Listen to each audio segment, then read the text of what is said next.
Assalamualaikum warahmatullahi wabarakatuh. Kalau mau punya penghasilan ratusan juta dari labu madu, Anda harus simak video ini karena di dalamnya ada informasi yang sangat penting bagi Anda yang ingin sukses menanam labu madu dengan cara-cara yang mudah, sederhana, namun terbukti berhasil. Oke, simak video ini sampai terakhir, jangan skip karena kita akan bongkar-bongkar rahasia atau trik dan tips yang selama ini dipakai oleh para petani labu madu yang sukses di Desa Cidamar, ini di Cianjur Selatan. Oke, langsung saja kita awali. Pertama, sebelum fokus ke apa-apanya, siapkan dulu lahannya. Untuk 500 benih itu lahan hanya membutuhkan 5 are atau sekitar 500 meter persegi. Ya, kalau kita rata-ratakan 500 meter persegi itu cukup untuk 500 benih.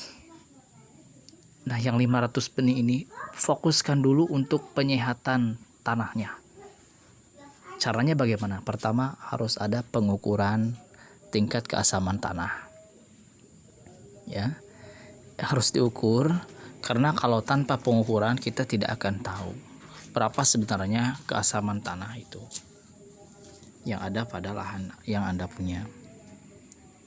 Setelah diukur, kalau misalkan sudah pas di angka 6,5, maka untuk tahap selanjutnya adalah penggemburan lahan. Namun bila keasamannya masih di angka 4, 5 atau bahkan ada di sini tanah yang pH-nya berada di angka 3, sampai alat untuk mengukur pH itu error, ya, tidak bisa fungsi, tidak bisa membaca, ya.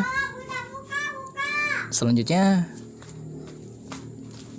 yang berikutnya adalah bersihkan lahannya dari gulma-gulma, termasuk pohon-pohon tinggi yang menangui lahan yang Anda punya yang akan digarap itu harus dibersihkan agar cahayanya masuk maksimal. Harus ingat karena ini adalah labu madu eksotis. Jadi warna kulitnya itu memang harus terlihat mulus dan merata mulusnya itu. Kalau ada cacat sedikit itu tidak akan bisa masuk ke supermarket, tidak akan dapat harga yang bagus. Nah, ini jadi ke sana arahannya. Difokuskan lahan, pertama lahan, ya.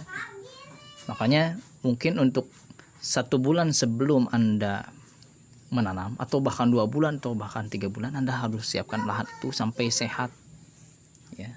Dan tingkat keasamannya harus di angka 6,5, ya. Itu. Kedua, yang harus Anda ukur adalah secara fisik. Anda genggam tanah itu apakah keras, apakah lembek, apakah liat, apakah gembur.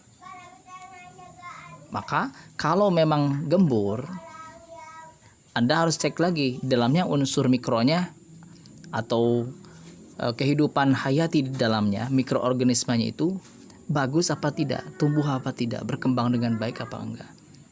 Ukurlah, ada sekarang banyak pengukuran untuk mengukur mikro itu.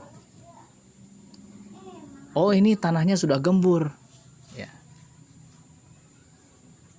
Tapi kalau miskin mikroorganisme di dalamnya, tetap nantinya akan keras, dan tanah yang keras itu sulit untuk ditembus akar. Ini yang kedua. Apalagi kalau misalkan nanti ketika Anda genggam, oh, lahannya itu sangat liat. Sementara tanah liat kan, kalau air masuk ke situ sulit untuk meresap, ya. Dan kalau kekurangan air dia akan pecah. Ya, kalau pecah tanahnya, akar pun kan nanti bisa ikut putus. Ya, akar-akar yang putus itu bahkan nanti udaranya di tanah liat itu kan bisa meningkat, bisa tinggi, ya, suhunya dibanding dengan di lahan-lahan yang tidak liat tanahnya. Ya. Oh, lahannya saya penuh dengan batu-batuan atau cadas-cadasan, berarti Anda harus menambahkan tanah dari tempat lain yang gembur. Ya, harus lebih banyak tanahnya daripada lebih banyak batu atau tanah kapurnya. Harus lebih banyak tanahnya gitu. Karena kan kapur itu sebenarnya adalah unsur-unsur tanah, tapi lebih ke batuan itu. Memang dibutuhkan juga kapur juga. Cuman kan di sini kan judulnya olah tanah. Berarti yang di tanah itu, yang diolah itu tanahnya. Kapur juga penting gitu, sebenarnya gitu. Selanjutnya apa sih yang nggak boleh dilewatkan ketika mengolah lahan? Kehidupan biologi tadi sudah. Kehidupan secara fisik Anda genggam, Anda sentuh juga sudah. Sekarang unsur kimia yang sudah ada, misalkan nitrogen, fosfat, kemudian kalium, itu harus diukur juga. Ya. Ini juga memang bisa dilihat dari gejala tadi di fisiknya. Kalau misalkan terlalu banyak nitrogen, biasanya keras tanahnya, ya, gersang sekali kalau di nitrogen. Kalau miskin juga apalagi ada bulir-bulirnya, tapi dia nggak mudah meresap air. Ya, di sini di kampung kami ini banyak tanah yang seperti itu. Dulunya ia subur, tapi lama setelah dibuka dan ia tidak mendapatkan asupan bahan organik, ya, tidak dikasih kotoran hewan atau bahan-bahan organik yang lain, akhirnya tanahnya menjadi keras. Ini kunci suksesnya itu saja dulu, lahan aja dulu. Jadi untuk 3 bulan pertama sebelum tanam, lahannya itu harus benar-benar bagus. Apa tandanya tanah sudah siap? Adalah tadi sudah pH-nya sudah maksimal, sudah bagus di angka 6,5, kemudian mikronya juga sudah di angka 7.000, bahkan bisa lebih. Kemudian yang ketiga, ketika digenggam itu enak, empuk lahan itu, ya. Kemudian kalau Anda tancapkan satu lidi ataupun satu batang kayu, bisa tembus sampai 30 sampai 40 cm ke bawah. Nah, itu udah bagus. Tapi ketika Anda misalkan pegang bambu, ya, seukuran atau kayu, ya, sebesar telunjuk, lalu Anda tancapkan ke pohon Anda tapi mandek di angka 10, itu masih kurang bagus, ya. Berarti masih harus diolah. Dengan cara mungkin dibajak, tambahkan lagi kotoran hewannya dan bahan-bahan organik yang lainnya. Kemudian juga bisa nanti komposnya juga ditambah supaya lebih gembur. Nah, jadi sebelum tanam, sebelum apa-apa, tanahnya dulu persiapkan dengan bagus. Jadi bukan hanya buka, ya, atau sabit rumputnya dibuangin kemudian langsung tanam, enggak seperti itu. Gemburkan dulu, sehatkan dulu, penuhi dulu. Nah, kemudian masih di angka di nomor 3 ini, ya, soal terpenuhnya unsur hara.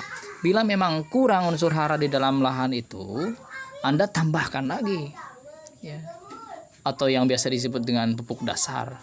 Ini bisa bertahap, ya. Selesai membajak yang pertama, Anda tambahkan dolomit, ya. Kemudian ada cangkul lagi, sambil diolah lagi, tambahkan fosfat. Nanti 2 minggu lagi tambahkan kalium. Kemudian 2 bulan lagi tambahkan nitrogen. Ya, kalium sama nitrogen boleh dicampur, ya. Ya, KCl sama nitrogen boleh dicampur. Tapi kalau fosfat sama nitrogen atau fosfat sama yang lain tidak boleh dicampur, kecuali kalau sudah dicampur dari pabriknya, karena itu kan sudah ada reaksi kimia ketika itu di pabrik itu sudah ada formula khusus sehingga ketika dicampur itu mereka tidak saling antagonis. Nah, ini jadi lahan sehatkan. Terus yang keempat, ya, bersihkan gulma, jangan sampai menjadi sarang hama. Nah, gitu. Termasuk juga tambahkan ke dalamnya mikroorganisme atau agen-agen hayati yang berguna bagi kesehatan di dalam tanah ataupun di atas permukaannya, ya. Kalau perlu nanti selama menjelang akan menanam itu kita sudah punya pupuk organik, pupuk cair, ya, rendaman bonggol pisang, rendaman sabut kelapa, rendaman batang pisangnya juga, bonggolnya, batangnya, ada kompos juga sudah siapkan. Jadi selama 3 bulan menjelang lahan itu mau ditanami, kita tuh sudah persiapan. Lagian kan kalau bikin kompos gak langsung jadi. Jadi kalau ada persiapan dulu, kumpulin dulu kotoran hewannya lalu difermentasi. Siapkan dulu. Di video sebelum video ini ada ya, Ustadz Buljan itu sedang membuat semacam galian ya di situ untuk ditempatkan rendaman pupuk atau kotoran hewan atau dari bahan-bahan sayuran sisa di dapur. Siapkan aja selama 3 bulan, masuk kantong, nanti setelah siap untuk panen ya minggu kedua bisa diaplikasikan. Itu kan lebih simpel, lebih enak gitu. Oke, sampai di sini terima kasih. Ini olah lahan akan terus berlanjut. Billahi fisabilillah. Assalamualaikum warahmatullahi wabarakatuh.